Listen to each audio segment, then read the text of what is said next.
I tap my pen against the stack of tenant applications, squinting at credit scores and rental histories. My office at Harborline feels like a sanctuary on Sunday afternoons, quiet except for the hum of the air conditioner and my own breathing. The 510 West Alder building has been my best investment yet, and reviewing potential tenants for the newly renovated third floor feels like adding the perfect final piece to a puzzle I've spent years assembling. My phone vibrates, Claire's name lighting up the screen. I almost let it go to voicemail. Sunday is sacred work time, but something about her calling twice in 5 minutes makes me answer. Julia? Thank God. Are you checking the family group chat? Claire's voice trembles. I muted it weeks ago. Why? You need to look. Now. Frowning, I open the chat and freeze. Photos of my family inside my building flood the screen, not visiting me, exploring it like new homeowners. My mother stands in the center of the penthouse, arms stretched wide. My brother Ryan measures wall dimensions in what's clearly the third floor, the same floor I'm currently finding tenants for. My sister Erin's children race through the second floor hallway. My stomach knots as I scroll through dozens of images. The final picture shows my mother holding up a champagne glass, her smile triumphant. The caption reads, "We've divided the property fairly among family." More messages follow, like body blows. Ryan's taking the third floor for his studio, perfect light. Erin gets second floor, great for the kids. Mom and Dad claiming penthouse. Obviously. Julia can keep her ground floor office, she's there all the time anyway. My hands tremble so violently I can barely hold the phone. My building. My $2.3 million investment. My years of work. They can't be serious, I whisper. Though no one is there to hear. They have no legal right. None. The screen blurs as I dial Evan, my property manager. How did they get access to the building? Miss Warren? Your mother showed me some Harborline paperwork. Evan's voice carries that particular strain of someone realizing they've made a terrible mistake. She said she was co-founder and had authorization. I didn't think. What paperwork exactly? My voice sounds distant to my own ears. An old LLC filing. It listed her as co-founder. The memory surfaces instantly, my mother co-signing an early business loan 8 years ago to help build my credit. The bank had required a co-signer since I was just starting out. I'd repaid that $15,000 with interest within 18 months, and removed her from all accounts with notarized documentation. That document is obsolete, Evan. I bought this building with my money 3 years ago. She has no authority here. I pace the length of my office, fragments of past conversations clicking into place. My mother's casual questions about the building's floor plan. Ryan asking about tenant leases. Their sudden interest in my business filings. This isn't a misunderstanding. It's a calculated takeover. My fingers already dialing Michael Reeves, my attorney. I grab my keys and head for the elevator. Michael, I need you at 510 West Alder immediately. My family is attempting some kind of constructive possession of my building. Bring the updated corporate filings and property deeds. Next call, building security. This is Julia Warren. I need a team at the building now. There are unauthorized people claiming ownership. No one leaves until I arrive. The 10-minute drive feels eternal. Each traffic light another opportunity for my family to further stake their claim. As I park, I spot unfamiliar cars filling visitor spaces, aunts, uncles, cousins, all summoned for whatever this is. Deep breath, shoulders back. Walk in like you own the place because you do. The moment I push through the lobby doors, my mother's voice rings out. Oh, there you are. Come join the celebration. The scene before me is surreal. A banner stretches across my lobby. Warren Family Estate Planning Dinner. Relatives cluster in conversation groups, champagne flutes in hand. Someone I vaguely recognize as my uncle's accountant friend photographs rooms and takes notes. My $2.3 million investment, my reputation with investors, my future tenant relationships. All threatened by this bizarre family invasion. What exactly is happening here? I keep my voice steady despite the rage coursing through me. My mother approaches, arms outstretched as if for a hug I have no intention of giving. We're planning the family's future. Everyone's getting a piece of the Warren legacy.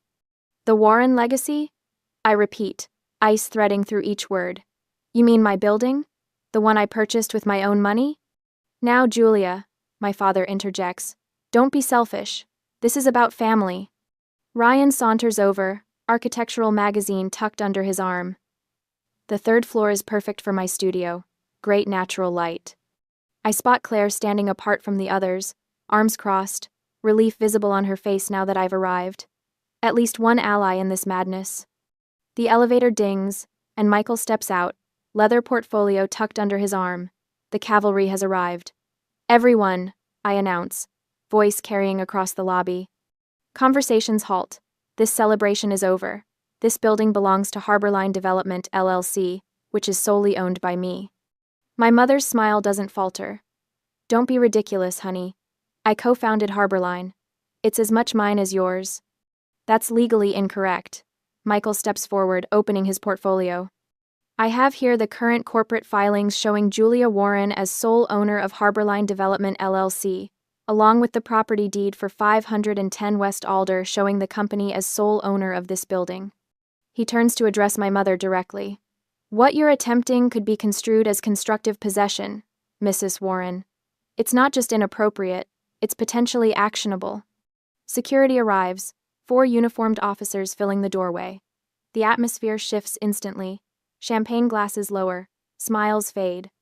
My mother's face contorts, her voice wobbling with practiced vulnerability. You're choosing money over family? After everything we've done for you? I meet her gaze steadily. No, Mom. I'm choosing ownership. The security team begins the escort process. Relatives gather purses and jackets, stunned expressions replacing their earlier entitlement. My brother glares as he passes. My father won't meet my eyes.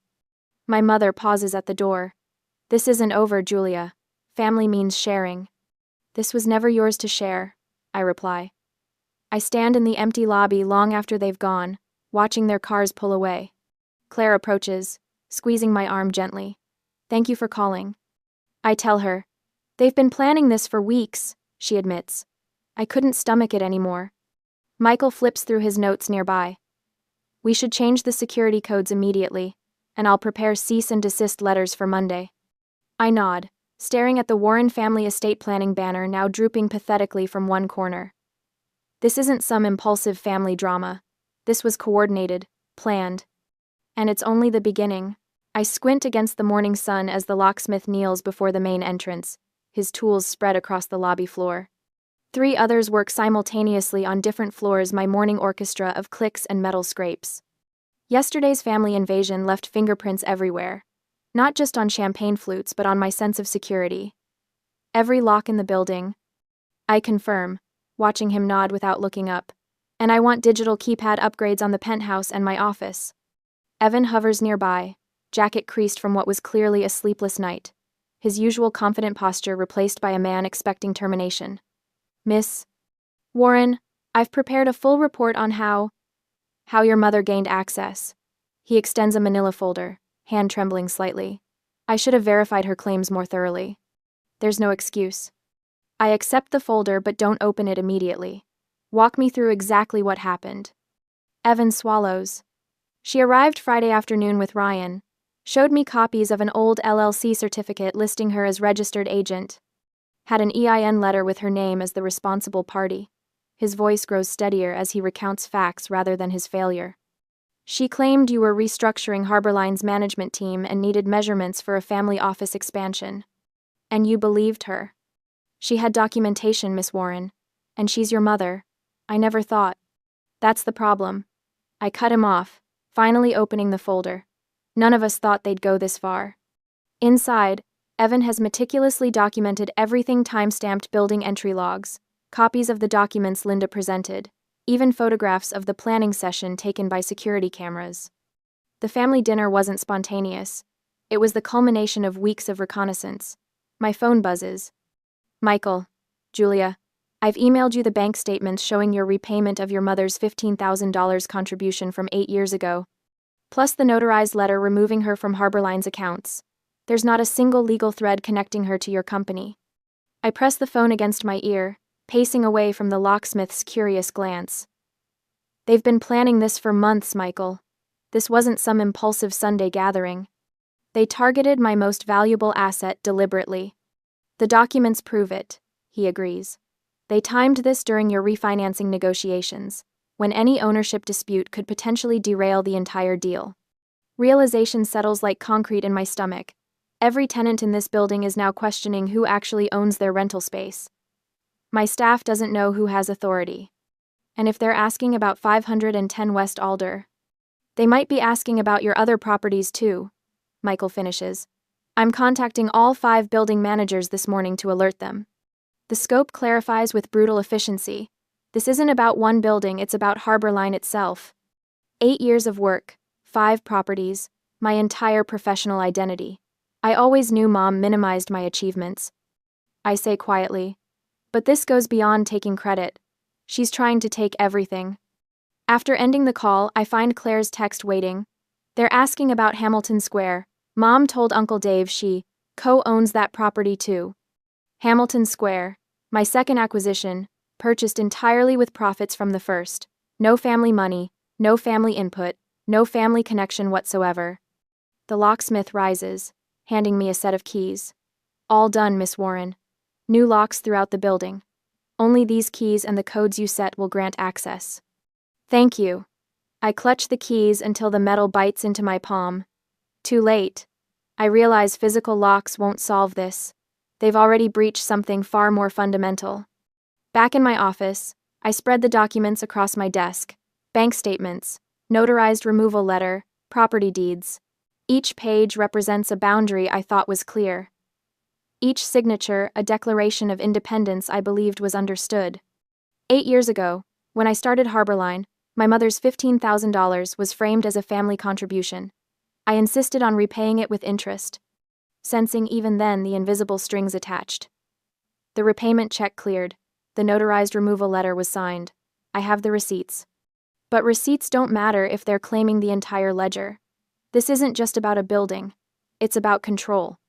I review emails from investors now questioning Harborline's ownership structure. A text from my banker mentions family concerns about the refinancing. My property manager at Westlake Avenue reports a call from Ryan asking about the family's rental income.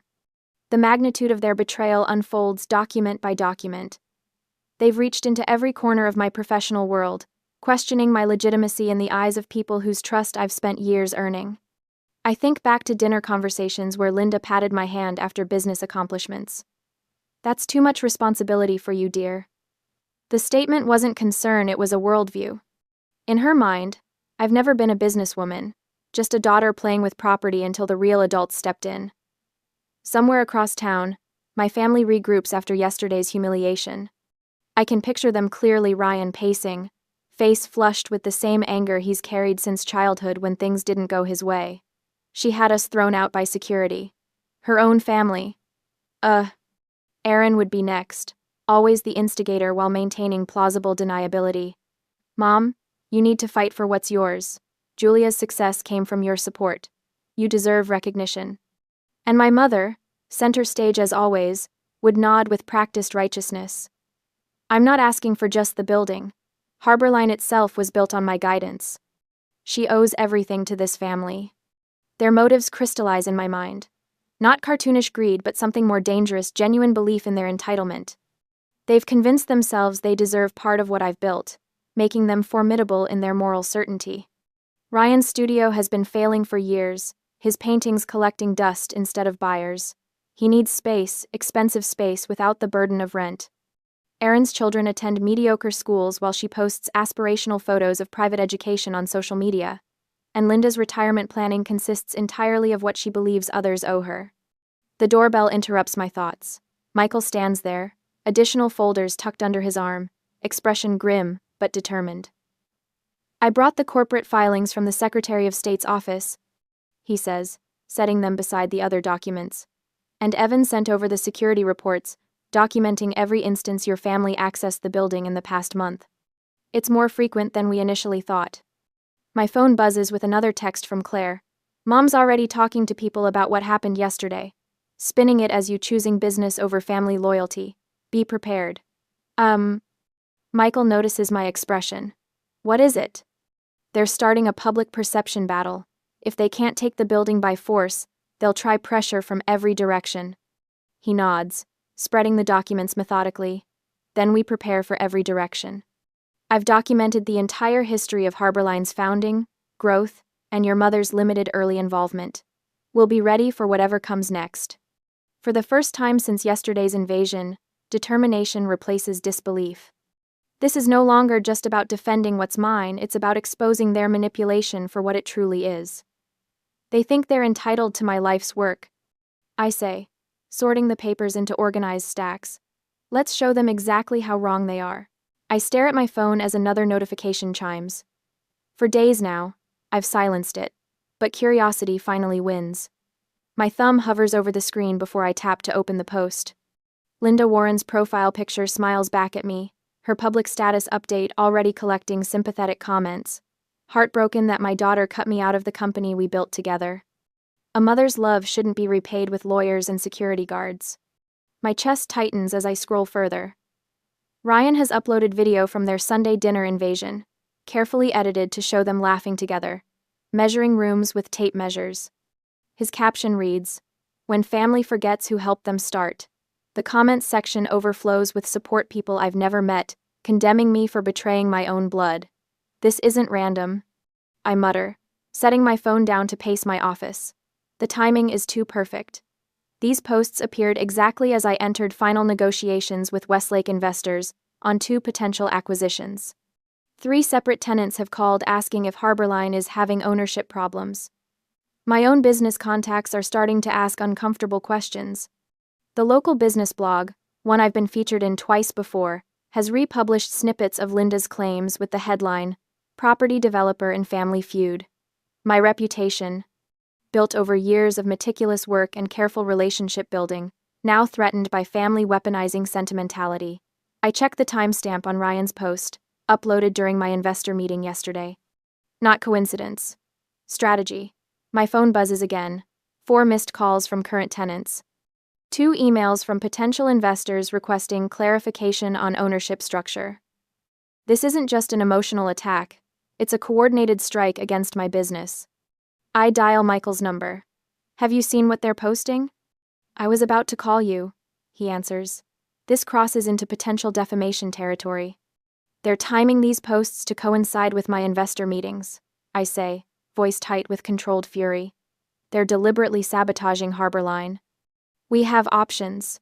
Michael's voice carries the measured calm that first made me hire him. "We can send cease and desist letters to the family, the blog, and any social platforms spreading demonstrably false information." "Will that make it worse? Draw more attention?" I ask, sitting back at my desk. "The question is, whether you want to fight this publicly or handle it privately," Michael says.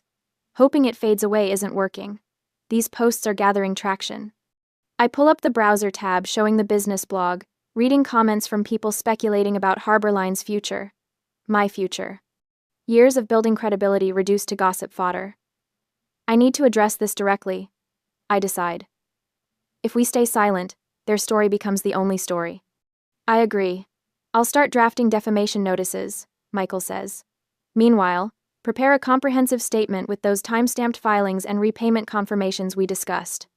I spend the afternoon assembling a digital dossier, scanned deposit slips, showing the $15,000 repayment with interest, notarized corporate filings, removing Linda from Harborline 8 years ago, property deeds showing my sole ownership. Not emotional appeals, but documented facts. While Michael prepares legal notices, I craft a measured statement addressing the claims point by point. Not as a daughter defending against a mother, but as a business owner correcting misstatements about her company. The notices have been sent. Michael calls the next morning. To the blog, to the social pages where the claims appeared, and directly to your family members. I watch my computer screen refresh. The business blog post vanishes, first replaced with a standard removal notice. Then Ryan's video disappears from his profile. Linda's post remains longest, but by afternoon, it too vanishes. I lean back in my chair, a small smile forming. Not victory, not yet, but the satisfaction of watching false claims collapse against documented truth. They've gone quiet for now. I tell Michael during our follow-up call, but this won't be the end. No, he agrees, but we've established something important. You won't be a passive target. The immediate crisis contained, I turn to repairing potential reputation damage. A forensic accountant reviews Harborline's financial history, certifying that every acquisition, including 510 West Alder, came solely from business profits, after Linda's removal from the company. The report circulates privately among key partners and investors, not as gossip but as professional transparency. Questions about Harborline's ownership structure fade as quickly as they appeared. A week after the social media attack, I accept an invitation to appear on Capital Corner, a finance podcast popular in local business circles. The host asks about entrepreneurship, and I speak candidly about boundaries. Building a business requires clear documentation. I explain, especially when family is involved initially. Every transition should be recorded, every separation formalized. Clarity protects everyone. Without mentioning the recent drama directly, the message resonates. 3 investor meetings rescheduled after the posts now proceed without hesitation. Tenants who called with concerns renew their leases. Evan stops by my office with the building's monthly maintenance report. The renewal rate is holding steady, he says. People aren't buying into whatever story was circulating. Thank you for staying steady through this. I tell him. Documentation beats accusations. He replies with a slight smile. The building's records are clear. Anyone who matters can see that. That evening, I review the leasing projections for the quarter. Despite the family's coordinated attack, Harborline remains on target. The business community, presented with facts rather than emotional appeals, largely backs documentation over vague claims of betrayal. My phone pings with a text message. Claire. She's meeting with a new attorney tomorrow, Richard Hanley. I recognize the name immediately. Hanley specializes in family business disputes. This isn't over, it's escalating. I stand at my office window, looking down at the street below. The question forms clearly in my mind. Do I wait to see their next move, or should I take preemptive action now? Either way, I won't be caught unprepared again. I spread the last document across the conference room table, completing a tapestry of financial statements, corporate filings, and legal paperwork. 3 days after my social media victory, and I've pivoted from reactive defense to methodical preparation. They're building a case? I tell Michael, who sits opposite me surrounded by his own fortress of legal papers. Let's anticipate every possible angle. The afternoon sun slants through the blinds, casting prison bar shadows across 8 years of Harborline history. I've spent the morning pulling files from storage, excavating evidence of my ownership like an archaeologist unearthing proof of an ancient civilization. What claims could they reasonably make? Michael asks, his pen poised above his yellow legal pad. I tap a document showing Linda's name on an early bank form. They'll say she was integral to founding Harborline. They'll conveniently forget I repaid that $15,000 with interest. My voice remains clinical, detached.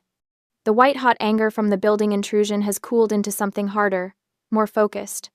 What evidence might they fabricate? I continue, addressing the question like I would a hostile takeover attempt by any business competitor, because that's what this is, not a family misunderstanding but a calculated appropriation strategy. Michael nods, understanding my approach. They might produce emails or conversations where you allegedly promised family ownership. Exactly. I slide forward an email printout where I had once written to my mother. Couldn't have started Harborline without you. Context matters. I was thanking her for babysitting a neighbor's child while I attended a critical meeting. But isolated, those words could be weaponized. The conference room feels like a war room now. My earlier public victory provided temporary satisfaction, but I recognize it for what it was, a skirmish, not the war. We need to document everything. I say, opening my laptop. Every interaction Linda ever had with Harborline. Every time she was explicitly removed from documentation. Every witness who can verify my sole ownership. Michael pulls out a timeline he's been constructing. I've started assembling evidence of your exclusive control. What about the original loan paperwork? Crute. I extract a folder from the bottom of my stack. Inside, the initial $15,000 loan agreement with Linda's signature, followed by repayment records, and most critically, the notarized letter removing her from all Harborline accounts 8 years ago. She signed this, I say, sliding the release across the table, acknowledging full repayment and removal from the company. For hours, we work with cold precision, cataloging every document that establishes my ownership timeline. Each page represents another brick in the defensive wall I'm building. I provide Michael with a complete chronology of Linda's involvement from that initial co-signed loan to her official removal from all paperwork, years before I purchased 510 West Alder. We should coordinate with your forensic accountant, Michael suggests, organizing documents into labeled folders. Have him trace the ownership trail for all assets. I nod, already typing an email. I want verification that every property acquisition occurred after Linda's removal from the company. This isn't confrontational action, it's preparation work. The social media counterstrike bought me breathing room, but I recognize the pattern forming. My family isn't retreating, they're regrouping. The security footage, from their intrusion, I say, pausing over my keyboard, I want it preserved and analyzed. Note everyone present, what areas they accessed, any documents they photographed. Michael raises an eyebrow. You're expecting this to escalate beyond social media? I'm preparing for every scenario. I pull up the building's security system on my laptop, bookmarking footage from the family dinner invasion. If they're willing to orchestrate a physical takeover attempt and then a public smear campaign, legal action isn't far behind. My phone buzzes with a text. Claire, Mom meeting with Richard Hanley tomorrow, 2 p.m. My stomach tightens. Richard Hanley, a name well known in business circles for handling family business disputes. Not just any attorney, but one who specializes in contested ownership claims. They're talking to Richard Hanley. I tell Michael, keeping my voice steady despite the spike of alarm. Tomorrow afternoon. Michael's expression darkens. That's significant escalation. Hanley doesn't take cases without merit or deep pockets. They're preparing for formal legal action. The realization lands like a physical blow. This isn't just about rumors or social pressure anymore. They're building an actual case. If they file a lawsuit, Michael warns, they could potentially freeze business operations during litigation. I stare at the text, my mother's strategy suddenly clearer. She's more calculating than I initially assumed. The social media campaign wasn't just emotional retaliation, it was groundwork for something bigger. If they want a legal battle, I say, straightening the documents before me, we'll be more than prepared. 3 weeks into this battle, and my office has transformed into a war room. Binders of documentation line my desk in neat rows, color-coded tabs marking different eras of Harborline's history. The penthouse space where my mother once proclaimed ownership now serves as our strategy center. Michael works across from me, his meticulous notes spread between us. This corporate history documentation is comprehensive, Michael says, tapping a thick folder. Every filing since inception, chronologically organized. I nod, sliding another binder forward. I've gathered testimonials from every business partner who's worked with me independently. 23 statements confirming I was the sole decision-maker in all Harborline operations. The preparation has been exhaustive, a full court press against whatever my family might throw at us. After the social media skirmish, I recognized this wasn't just about one building. This was about control of everything I'd built. What about the loan repayment records? I ask. Michael lifts a slim folder. Bank statements, canceled checks, and the notarized letter removing Linda from Harborline's accounts 8 years ago. All authenticated. For 3 weeks, we've assembled this fortress of documentation. No victories yet, just careful positioning for the larger battle I know is coming. We're building towards something much bigger than our social media win. We need to be ready for anything they throw at us, I say, scanning the evidence of my life's work. Michael straightens his tie habit when he's preparing to deliver unwelcome news. Julia, we need to discuss worst-case scenarios. If they've found an attorney willing to take this case, then we'll be prepared. I finish for him. That's what this is all about. The knock at my door is soft but urgent. Claire stands in the doorway, her face pale. It came, she says, extending a thick manila envelope. I was meeting Mom for lunch when the courier arrived. The return address bears an unfamiliar law office, Richard Hanley, attorney at law. My fingers feel numb as I slide the document from its envelope. The heading hits me like a physical blow. Linda Warren, Ryan Warren, and Aaron Warren. V. Harborline Development LLC. My family members listed as plaintiffs, my company as defendant. Black and white proof that my mother, brother, and sister have declared legal war. I need a minute, I whisper. Michael and Claire step outside, giving me space as I scan the lawsuit. My heart pounds against my ribs as I read their claim. implied partnership and ownership interest in the entirety of Harborline Development LLC. Not just the Alder building. Everything. When Michael returns, I'm already pulling additional files from cabinets. We need to accelerate our timeline. I tell him, voice steadier than I feel. They found an attorney willing to take this. That changes things. Michael reviews the complaint, his expression darkening as he flips through their exhibits. They've done their homework, he admits. Their exhibits appear legitimate on the surface. I scan their evidence list. The original Harborline filing, naming Linda as registered agent, an EIN letter listing her as responsible party, bank transfer records showing $15,000 marked family contribution, screenshots from their family dinner, labeled as a Harborline management meeting, and an old email where I'd written, "Couldn't have started Harborline without you." Words of gratitude twisted into evidence of ownership. We have the amendment filing from 2 years later, I remind him, and proof the $15,000 was repaid with interest. My phone rings an unknown number. Michael gestures for me to put it on speaker. Miss Warren? This is Judge Thornton's clerk. We've received an emergency filing from Richard Hanley regarding Harborline Development. I catch Michael's eye as the clerk continues. Mr. Hanley has filed for a preliminary injunction to preserve company assets. He argues Harborline is refinancing and transferring property belonging to all founding members. The air leaves my lungs as she delivers the final blow. Judge Thornton has issued a temporary administrative hold on Harborline's Alder operating account pending review. The hearing is scheduled for next Thursday at 9 a.m. After she hangs up, the silence feels suffocating. It's just procedural, Michael assures me. A week at most. But it halts the refinancing deal, I finish. The one that would have funded the Monroe Street acquisition. My phone begins buzzing with notifications. Investors asking questions. Vendors seeking clarification. The damage is already spreading beyond the courtroom. It's temporary, Michael says, but it gives their story weight. People will wonder if there's truth to it. I turn to the window, watching pedestrians passing below, unaware that my life's work hangs in the balance. All our preparation now needs adaptation for immediate response. Then, we'll crush the illusion with facts? I say, turning back to face him. All of it. Every document, every witness statement, every bank record, we'll bring it all.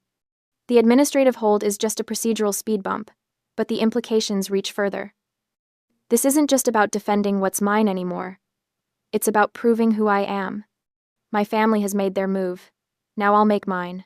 On Monday next week, I watch the local news with a knot in my stomach as the anchor's voice fills my darkened office.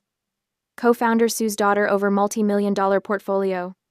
The Warren family feud escalated today when Linda Warren filed suit against her daughter Julia, claiming ownership rights to Harborline Development LLC. My phone vibrates with another call from the regional bank, their third today. I silence it, adding it to the growing list of fires I'll need to extinguish.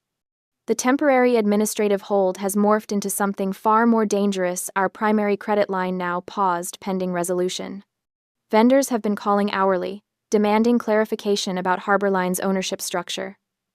3 potential tenants have backed out of lease negotiations. The dominoes are falling exactly as Richard Hanley planned. This isn't just about 510 West Alder anymore. They're after everything, the entire company I've built over the past decade. Every property. Every investment, my entire future. I flip channels and there she is, my mother, dabbing at her eyes with a tissue during an interview with Channel 4's Evening News. I only wanted what was fair, she says, voice trembling. I helped my daughter start this company. We were supposed to build it together. And then she just pushed me out. The reporter nods sympathetically. And now you're fighting to reclaim what you believe is rightfully yours? Any mother would do the same, she answers. I snap off the television, hurling the remote across the room. It clatters against the wall, batteries scattering across the hardwood floor. The office feels cavernous at night. Blueprint tubes lean against walls like silent sentinels. Filing cabinets stand guard over years of meticulous documentation. This place used to feel like sanctuary. Now it feels like a fortress under siege. I move to the window, pressing my forehead against cool glass. 8 floors below, traffic lights change in empty intersections. The city sleeps while my life unravels. A memory surfaces sitting at our kitchen table years ago, I couldn't have been more than 26. My mother stood behind me, guiding my hand as I filled out my first LLC paperwork. "We'll build something together," she'd said, squeezing my shoulders. I'd thought she meant support. Encouragement.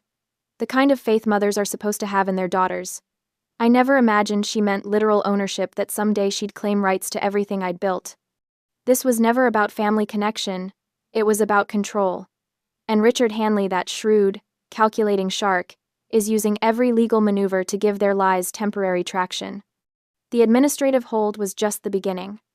Now he's pushing for a complete freeze on operations pending ownership review. If the judge grants it, Harborline could collapse before we ever see a courtroom. My phone lights up. Michael's name flashes on screen. "Tell me you have something," I answer. "We're expanding the legal team," Michael says, his voice steady and focused. 3 more attorneys specializing in ownership disputes, and I'm preparing an emergency motion to dismiss with prejudice. Good. What else? Your forensic accountant finished his reconstruction. Every property acquisition occurred after your mother was removed from Harborline. Not a single dollar can be traced to her contribution. I straighten, energy surging through my exhaustion. That's exactly what we need. And the transparency campaign? Ready whenever you authorize it. What Boundaries Build is prepped to launch across all channels within 2 hours of your go-ahead. I've spent the last 3 weeks digging through archives, searching for the documentation that would end this nightmare. Most people would have given up. Instead, I found something that changes everything. Michael, I found it. Found what? The certified amendment from the Secretary of State. The one that officially removed Linda from Harborline ownership. It was filed 2 years before the Alder purchase. Silence hangs between us for 3 heartbeats. "You're certain?" he finally asks. "Completely. The date stamp is clear, September 18th, 2 full years before I bought Alder. It undermines their entire case. This changes our approach. We can file for immediate dismissal." I pace the length of my office, mind racing through scenarios, weighing options with the clarity that comes from knowing you're right. They've made their public move. Now we make ours. "I'll have the team work through the night," Michael says. "We'll have everything ready for morning filing." Good. And Michael, I want all of it. Every document, every amendment, every wire confirmation. I want the judge to see exactly what they're trying to do. I hang up just as another call comes through. Claire. "Julia, I need to tell you something," she says without preamble. "I was on a family call tonight. They didn't know I was still on the line after everyone said goodbye." "What happened?"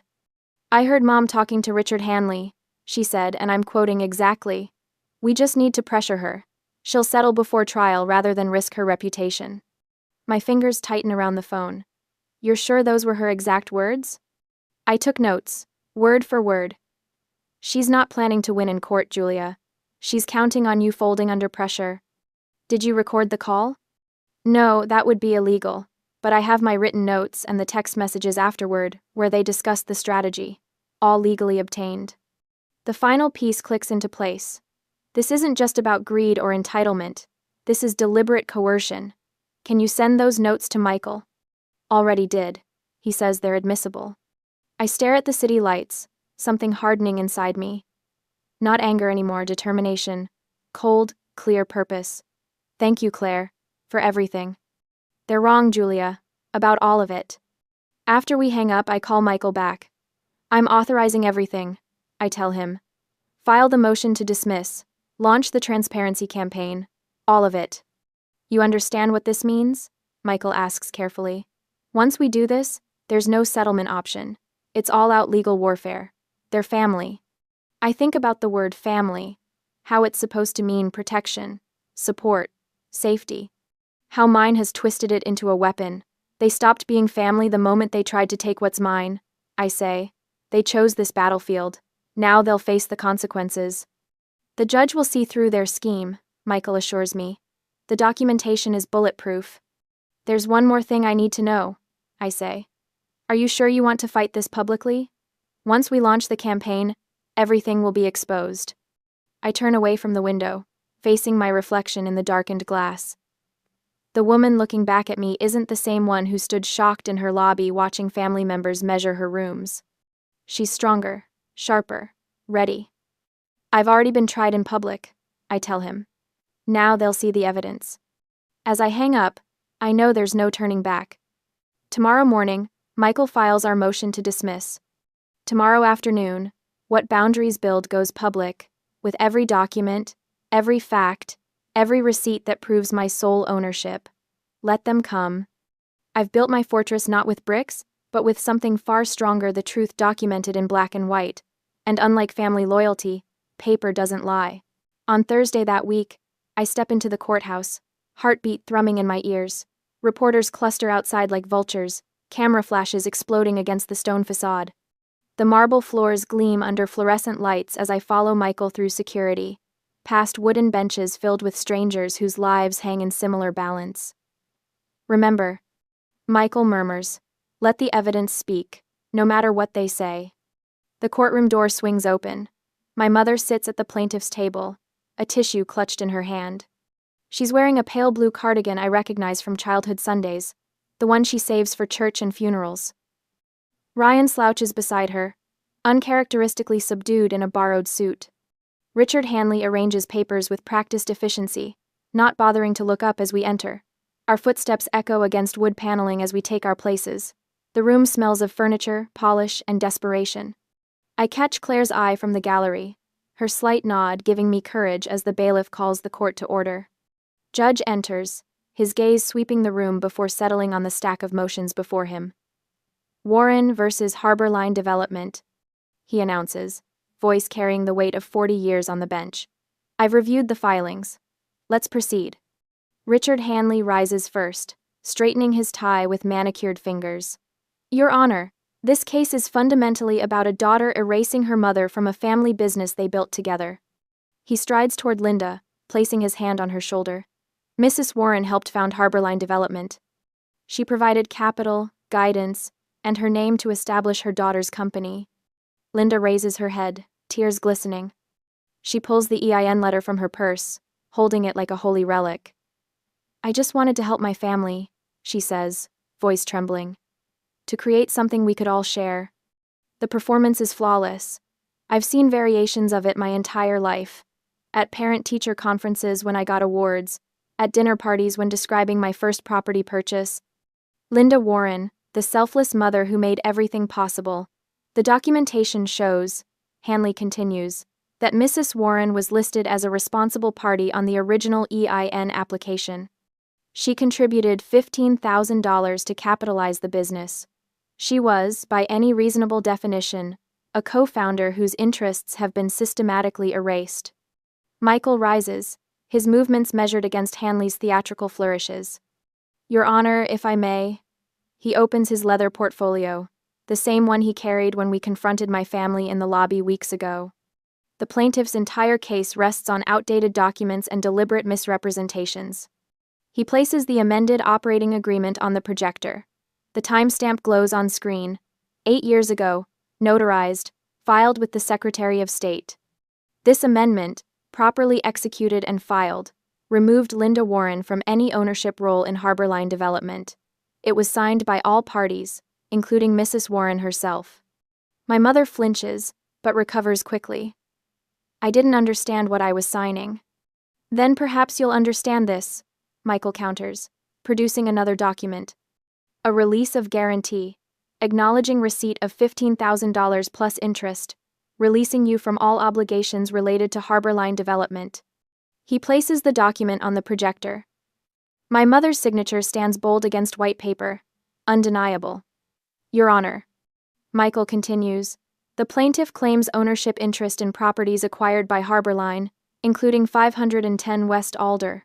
However, our forensic accountant has prepared this timeline. The projection shifts to a detailed spreadsheet. Every property in Harborline's portfolio, including 510 West Alder, was acquired years after Linda Warren was removed from the company. These acquisitions were funded entirely by Harborline's business profits, with no contribution from the plaintiff. Judge Williamson leans forward, studying the documentation with narrowed eyes.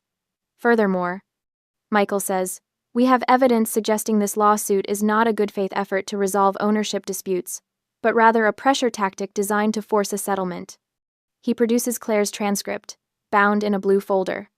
This is a written record of conversations between the plaintiffs, documented by a family member present during their planning sessions. The judge accepts the folder, reading silently. His expression darkens with each page turned. "Mrs. Warren," he says finally, looking up at my mother, "did you state that your goal was to pressure Julia into settling before trial?" Linda's mouth opens, closes. For perhaps the first time in her life, she has no ready performance. "Your Honor," Hanley interjects, family discussions taken out of context.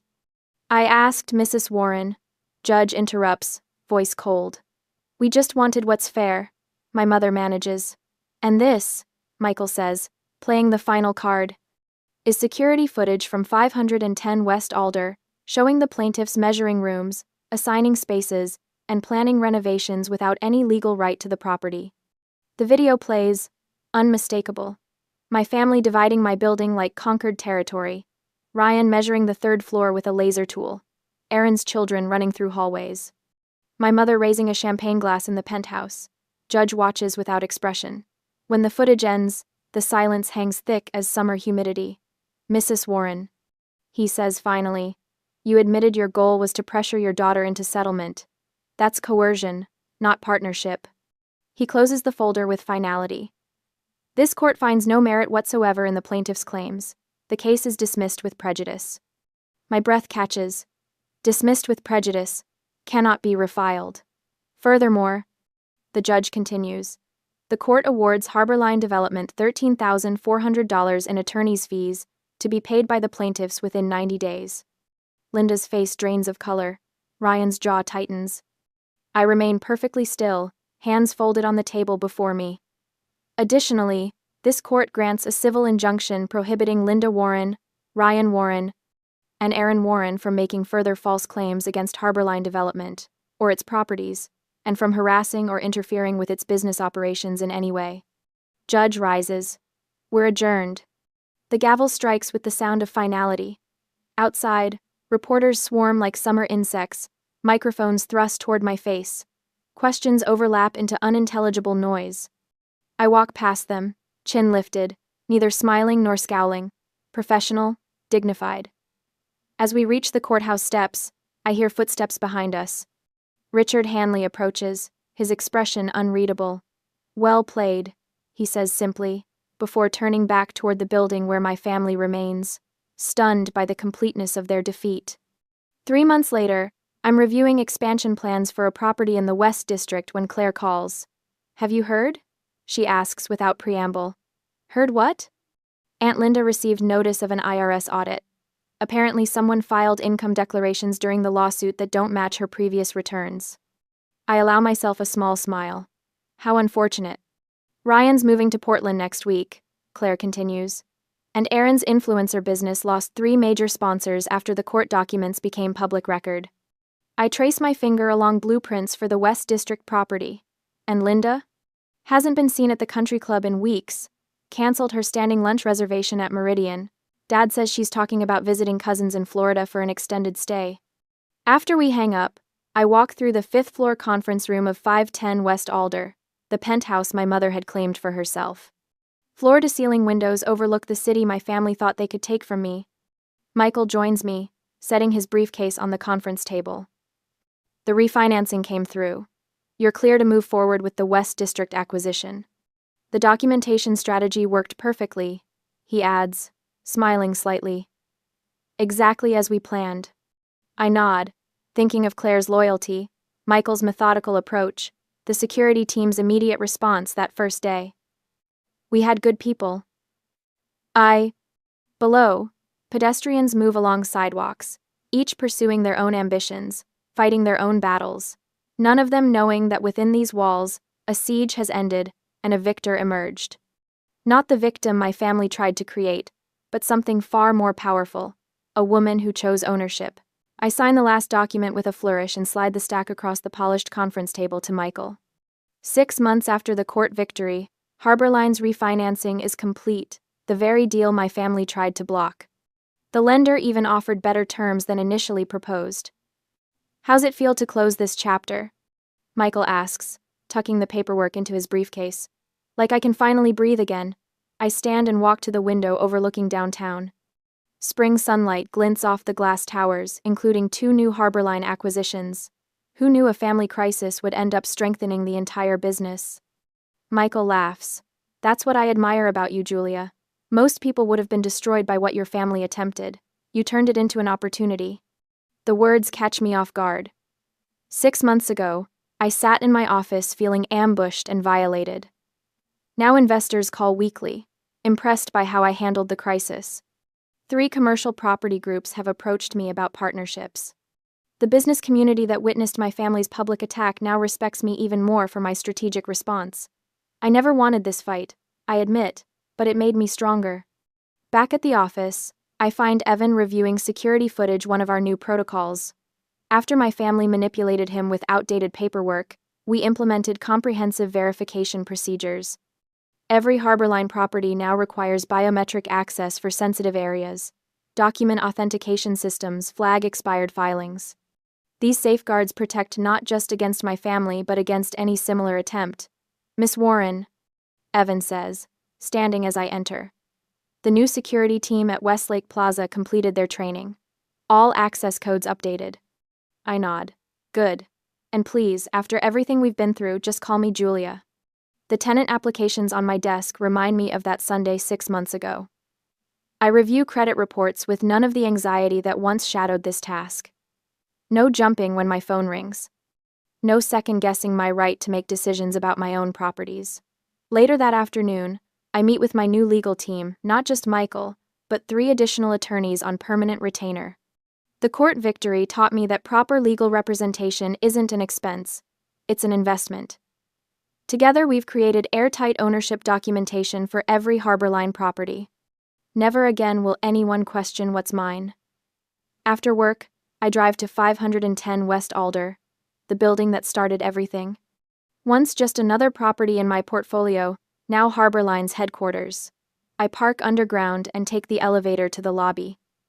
Claire waits by the reception desk, smiling when she sees me. After standing with me against our family, she joined Harborline as communications director. Blood doesn't guarantee loyalty, actions do. Ready for the unveiling? She asks. Workers finish mounting a bronze plaque beside the elevator. I run my fingers over the inscription, "Boundaries build empires." It's perfect, I tell her. Claire links her arm through mine as we head to the conference room where the first board meeting of the Harborline Women in Property Fund is about to begin. 8 women architects, developers, contractors gather around the table. Women who've faced their own versions of what I endured. My newest venture will provide mentorship, connections, and seed funding for women entering real estate development. Ladies, I begin. Welcome to the start of something extraordinary. The meeting stretches into evening. Plans for 5 mentor-mentee partnerships, a development competition for young women in architecture school, a formal complaint system for documenting discriminatory lending practices, the kind of work that transforms an industry, not just a company. After everyone leaves, I stand alone in my office. The lights of the city twinkle below. 3 years ago, I purchased this building. 6 months ago, I fought to keep it. Today, it's the foundation of something far bigger than I'd imagined. My phone buzzes. A message from my assistant. Hand-delivered letter arrived. Left on your desk per protocol. I spot the cream envelope immediately. Mother's handwriting. The same flowing script that once signed school permission slips and birthday cards. 6 months ago, a letter from her would have sent me spiraling, rushing to open it, desperate to understand, hoping for reconciliation. Now I pick it up, note the single line visible through the thin paper. I only wanted to be remembered. I fold it once and lock it in the office safe, unopened. Some letters don't need reading. Some explanations come too late. I walk through the sunlit halls of the Alder building, pausing by a window overlooking the street. Below, new tenants laugh as they unlock the door to their office space. They mistook silence for guilt and paperwork for decoration. But ownership lives in the details, and I kept every one. Tomorrow, I'll review plans for Harborline's next acquisition. The business my family tried to claim continues to grow without them. The documentation they attempted to manipulate now serves as a template for other women establishing their own boundaries. I return to my desk where blueprints for a new property await. In my office. In my building. In the empire I built.